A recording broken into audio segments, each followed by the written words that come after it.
Hello everyone, আসসালামু আলাইকুম। কেমন আছেন সবাই? কিভাবে পরীক্ষায় প্রফেশনাল ও সহজভাবে নকল করবেন সেই বিষয়টি আজকে তুলে ধরার চেষ্টা করব। আপনাকে জোগাড় করতে হবে একটি ব্যানারের টুকরা, যা আমি রাস্তার ধার থেকে নিয়ে নিয়েছি, আর লাগবে 3টি রাবার। ব্যানারটি সাইজভাবে কাটার জন্য একটি কাঁচি লাগবে, আর লাগবে ফেভিকল আঠা। তারপর ব্যানারটি আমি যেভাবে কেটে নিচ্ছি আপনারা ঠিক সেইভাবেই কেটে নেবেন। আপনি যেটি নিয়ে যেতে চান পরীক্ষার হলে, সেটি হোক খাতার কাগজ অথবা ফটোকপি অথবা বইয়ের কোনো পৃষ্ঠা, সেটিকে সেই ব্যানারের শেপে কেটে নিতে হবে। কাগজটি কাটা হয়ে গেলে আপনারা আঠার সাহায্যে ওই ব্যানারের সাথে কাগজটি আটকিয়ে দিবেন।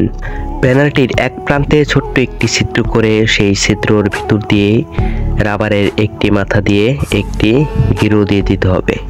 আমি আমার পাঞ্জাবিতে লাগিয়ে নিচ্ছি, আপনারা আপনাদের স্কুল ড্রেস অথবা যে কোনো ফুল হাতা পোশাকে লাগাতে পারবেন।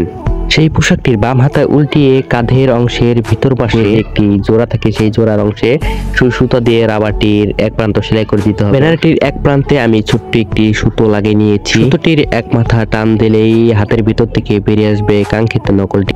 সুতোটি ছেড়ে দিলে কিন্তু আবার সেই নকলটি হাতের ভিতর চলে যাবে।